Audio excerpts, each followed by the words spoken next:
Hey everybody, it's Rob from Flailthroughs. This is Gundam Battle Operation 2, and this is a request from Angel, who wanted any modeled Byarlant in the colors of the new Gundam. I chose the Byarlant Custom, and finally got a decent round with it. It was, I haven't used it in a while, and I'm just kind of lurking here, so that when somebody comes across, I can hopefully charge attack them, but I'm pretty sure that being an EWAC Jagan, it knew that I was there. Whatever's behind me definitely knew I was there, and now I am taking a lot of damage. Number 4 called for help, and so I turned, and there's 4 more enemies behind me. So, yeah, and it's all just kind of a mess at the moment, so I got surrounded and killed. Not my best opening, but it does get better from here. Probably. Pretty sure it does. Yeah, so Byarlant Custom is I believe 600 to 700 raid with a heavy attack it can use in the air, and the ability to fly, which that's kind of the most you're going to see me use of that in this match. A lot of the better moments I had with it were all on the ground, so we'll see how that works. I did see that just as an opportunity because so many things just clustered up and not paying attention to me. And many thanks to that Zeta Gundam for getting that EWAC Jagan on the ground. GPO3 grabbed me when I swung the saber, but I still got the kill. So now the GPO3 is going to go as well. I forget if I get it or somebody else does, but it does get got. There's a GPO4, which I should be making a beeline for, but kind of just want to make sure that the GPO3 couldn't do that. Like, I really, from the angle and how small the GPO3 is compared to the Byron Custom, I really think that should have like a judo throw animation or something, because it absolutely could have just come up under my shoulder and thrown it in front of itself without any trouble. But yeah, that is death number 2. But I did manage to get some damage in, and I got a kill and an assist, so we're getting there. Number 2 just called for help. I think they were not with the rest of the group when they got blown up, which, yeah, that's always, always the toughest position to be in. But, so far so good. We are behind by 1,300 points, but in a 600 ace match, that's nothing. That is so much nothing. I just got stunned out of the air. Somebody hit the EWAC Jagan, and I made a mistake here, because at first when I saw the backpack and the thick shoulder armor on that DJ SER. First angle I saw that, I thought it was a Hyzak Custom, which I'm pretty sure doesn't go up to 600. But once I did finally realize what it actually was, and then left it alone, because that means, an SER is a general, as opposed to the Hyzak Custom being a support, much like this GPO4 I'm working on. And got it with the beam machine gun. And got this, I think it's the Echoes Jagan. Got that, so I'm building up a decent little kill count here, leading up to the ace selection. Which point the ace's kills will be worth triple points, and killing the ace will be worth triple points. I did knock my ally down there, so I'm going to send sorry when I'm not busy fighting that Rick DS2.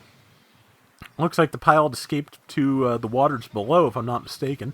And I decided to go after the SER again for the moment, just because, well, it was there. Also, I felt like after knocking down the one ally, leaving them the Rick DS2 to kill was probably a pretty good compensation for that. But at the moment, 8280 to, I think, 74 something, so we haven't managed to get ahead. And, yeah, it's almost ace selection time, so that will be good. Yeah, 45 seconds. Yeah, 79 now, but yeah, we managed to pull ahead after a little bit of a rough start, minorly rough. But, of course, yeah, ace match could kind of go either direction at this point, so we'll hope it goes in the one where we don't lose. I'm back in. Looks like there's a couple opportunities, just hoping that one of them is something I have type advantage against. I think that's the moment where I realized I was fighting an SER, and I did not have type advantage. Got the assist on it, though, and that Rick DS2 managed to kind of get up under me and catch me, so I'm on the ground. Luckily, it was too busy dealing with my teammates to actually kill me or do even significant damage to me. I'm now the ace. I was hoping to get that with the piercing on the beam machine gun just as I was declared, but didn't quite work out that way. But that's okay, because there's plenty more things I could be stabbing. I've got a charge ready, and I just managed to use it, and did quite a bit of damage to that GPO-3. Unfortunately, momentum always gets me when I'm in a hovering suit, and that's exactly what happened there. I knew the GPO-3 would take a chance and shoot at me, so if I just kept the machine guns going while it did, I had as good a chance as any of getting the kill before getting stunned. Got a good spin-off on, I think that was Echo's Act Jagan again. Hit the EWAC Jagan, and now I was trying to get to the GPO-4, but it is just too well protected, and I need to get down here. I decided to run into the water, hoping that they'd follow me and I could land a heavy attack as they fell down. They were smart enough not to do that, so they are instead engaging my allies, which is not a bad, second place prize there, because that means I hopefully have a little bit of time to just get myself coordinated and get in a good position to use this thing. I'm going to just spin past the Jagan again, and caught the GPO-4, which is nearly dead. Again, just those machine guns are really good, and I figured just firing from overhead with those. Good quick kill. I am dead now, but we are ahead with 1.5 minutes to go. And yeah, I was kind of feeling doubtful as to how well I could actually do with this when the round started, but obviously it has picked up, and I am feeling pretty good about how I've done with this so far. I think if I need to do anything differently, I should stay with the team a little bit more. I have gotten isolated from them a couple of times. I have gotten way far afield from them a couple of times, and it's going to be better off if I stick with them so that I have a little bit of protection. Because, yeah, at this point, like, the most important thing I can do with these scores is not die. Second most important thing, get some more kills.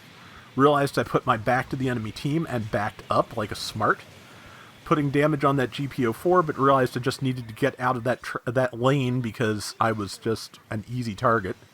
Now I am kind of, moving out a little bit too far, but kind of realized what I was doing and managed to pull it back. If that is the, that is the GPO-4, so I just need to get to someplace where I have better angle on it than it does on me. Caught it with the sabers, wanted to use the big hand.